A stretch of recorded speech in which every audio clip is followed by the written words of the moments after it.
Alright, now that you saw that cool demo on how to hack that software, let's go over what just happened. Our input overrides the program behavior. It made a transfer to return money from CheckPass instead of the original main that was supposed to be the next step from CheckPass. What we did is we found the address of transfer money by reverse engineering the program's binary code. That's a key skill in hacking, reverse engineering binaries and other obfuscated codes.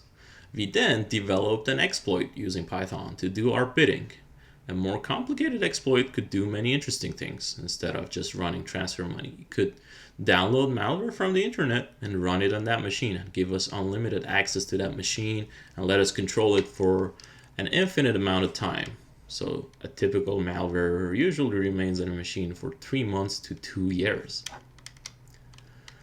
Now let's define vulnerabilities.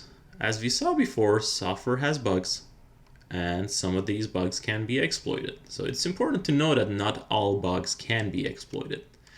But we don't really know which bugs can be exploited, and that's the risk. The bugs that can be exploited make software vulnerable. So that would be a vulnerability or a vulnerable software. Exploits rely on many assumptions to work. For example, the operating system, the program version, the environment, and many other things. So in the example that we saw, we had to run this code on a carefully controlled environment and on a particular operating system to be able to hack it like that.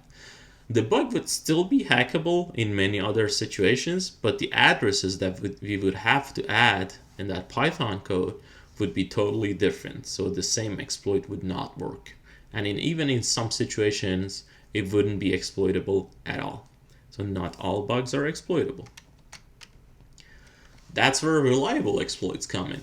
Software has a billion different configurations. Operating system, hardware, version, etc.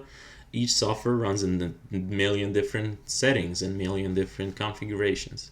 A basic exploit like the one that we just saw only works on one configuration. A reliable exploit, on the other hand, first detects the configuration, then adjusts the payload to work on the new configuration. And that's why a reliable exploit is much more likely to work, and that's why it's also much harder to make. It takes a real good hacker to create an exploit, but it takes a village of hackers to make a reliable exploit. And that's why they cost a ton more. So how do we defend against exploits? There are different methods for defending against exploits. Some systems, such as the operating system, have automated mechanisms, such as the address space layout randomizations and data execution preventions, or stack canaries. All of these are automatically used by the systems to make hacking harder, if not impossible.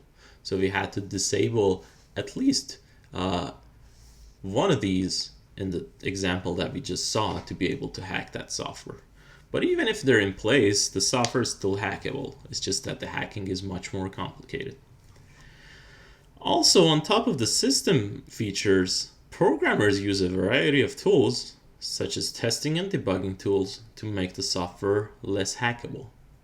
And once a bug is found in a software, they release and update that software, which is called patching.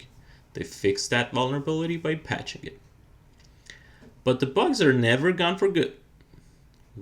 By fixing bugs, we just make them rarer and harder to exploit.